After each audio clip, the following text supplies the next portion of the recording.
నమస్కారం. ఈరోజు COVID-19 second wave serious ఉన్న కండిషన్స్ లో తెలుగుదేశం పార్టీ జాతీయ అధ్యక్షులు చంద్రబాబు నాయుడు గారు ప్రజలకి, ముఖ్యంగా తెలుగుదేశం పార్టీ కార్యకర్తలకి, నాయకులకి మెడికల్ అసిస్టెన్స్ ఇవ్వాలి, సలహాలు సూచనలు అందించాలనే ఉద్దేశంతో నియోజకవర్గానికి ఒక వైద్యుల్ని ఎంపిక చేసి పార్టీ యుఎస్ డాక్టర్స్ కానీ, ఇండియాలో ఇతర ప్రాంతాల్లో ఉన్న వైద్య ప్రముఖులతో కానీ వారికి సూచనలు సలహాలు ఇప్పించి వారి ద్వారా నియోజకవర్గంలో ఎవరైనా మైల్డ్ కేసెస్ కి సలహాలు ఇచ్చి వాళ్ళకి ఏదైనా సహాయం కావాల్సి వస్తే చేయాలని ఆలోచన చేశారు.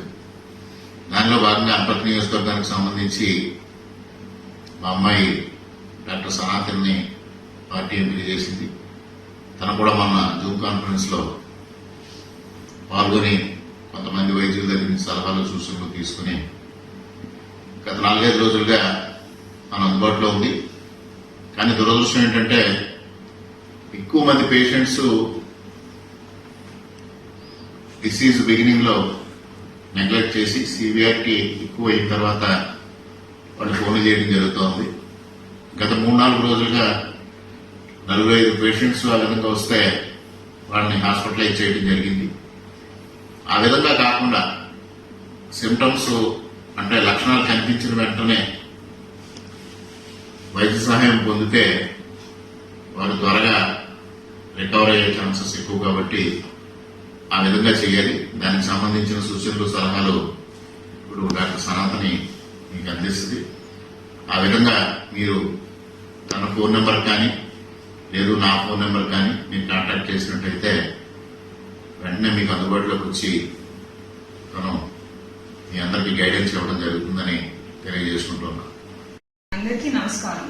కోవిడ్-19 ప్రివెన్షన్ అండ్ ట్రీట్మెంట్ గురించి ఇక్కడ మాట్లాడదాము. కోవిడ్-19 సిమ్టమ్స్ ఏంటి అంటే fever, cold, cough, shortness of breath, loss of temperature, loss of taste and loss of smell ఉంటాయి. కొన్ని కేసెస్ లో డయేరియా అండ్ కంజక్టివైటిస్ కూడా ఉంటుంది. వన్స్ మీకు ఎనీ ఆఫ్ దీస్ సిమ్టమ్స్ ఉన్నాయి అంటే ఆర్టీపీసీఆర్ టెస్టింగ్ చేసి మమ్మల్ని ఇమీడియట్లీ కన్సల్ట్ చేయండి. Depending on your symptoms mild, moderate and severe కింద క్లాసిఫై చేస్తారు.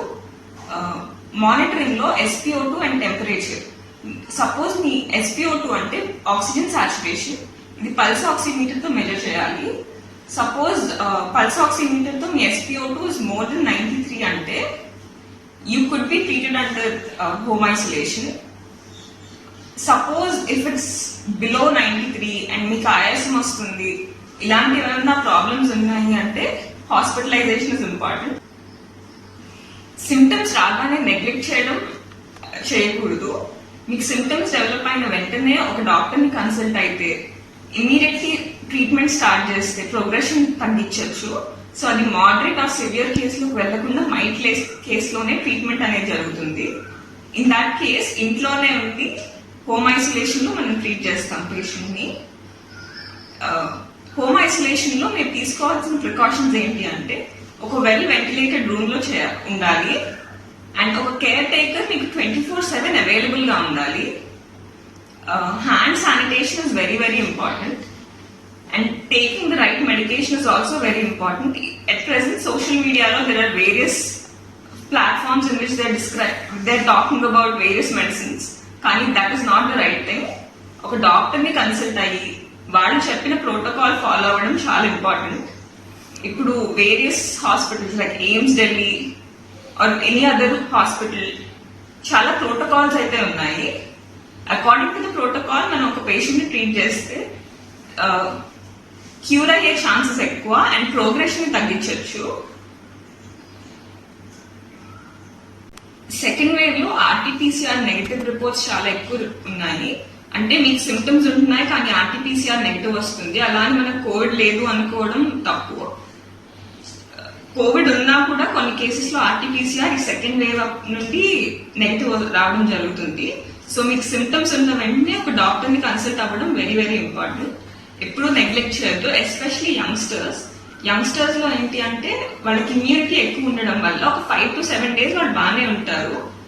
సిమ్టమ్స్ రాగానే వాళ్ళు ప్రెజెంట్ అవ్వరు. ఇన్ కేస్ ఇమీడియట్లీ ప్రెసెంట్ అయ్యి ఒక డాక్టర్ దగ్గరకు వస్తే ట్రీట్మెంట్ అప్పుడే స్టార్ట్ చేస్తే వాళ్ళకి క్యూర్ బెటర్ గా ఉంటుంది. వాళ్ళ ఇమ్యూనిటీ బెటర్ గా ఉండడం వల్ల మనం డిలే చేస్తే ప్రోగ్రెస్ అయిపోయి నెక్స్ట్ స్టేజ్కి వెళ్తుంది. అప్పుడు హాస్పిటలైజేషన్ ఇంపార్టెంట్ అవుతుంది. సో అసలు నెగ్లెక్ట్ చేయడం is not a good thing.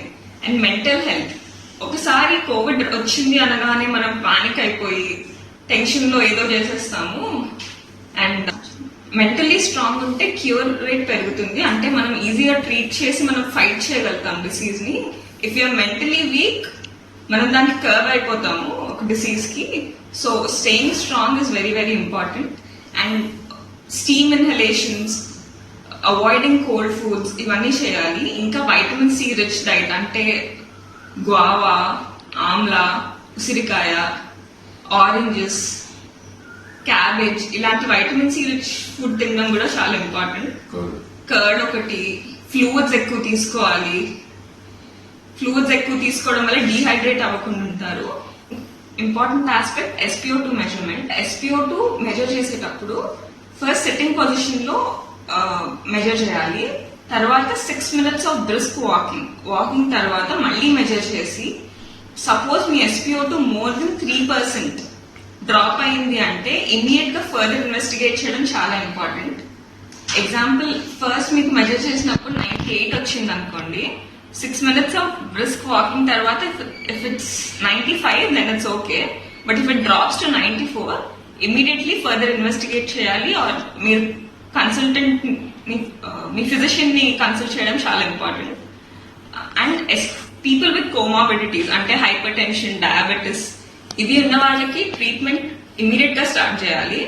ఎందుకంటే బ్లడ్ షుగర్ షూట్ అవ్వడం ఆర్ బ్లడ్ క్లాట్స్ అవ్వడం అంటే బ్లడ్ క్లాట్ అవ్వడం ఇలాంటి కాంప్లికేషన్స్ ఉంటాయి. సో ఇమీడియట్ గా మైల్డ్ గా ఉన్నప్పుడు మనం ట్రీట్ చేస్తే ఇవన్నీ ప్రివెంట్ చేయొచ్చు. లాస్ట్ 2-3 days లో నాకు కొన్ని కాల్స్ వచ్చాయి. బ్లడ్ షుగర్ షూట్ అయ్యి వాళ్ళకి ఇమీడియట్ హాస్పిటలైజ్ చేయాల్సిన అవసరం, ఆ స్టేజ్ లో ఫోన్ చేస్తున్నారు. అదే మనం ఇనీషియల్లీ మేనేజ్ చేస్తే ఇవన్నీ ప్రివెంట్ చేయొచ్చు.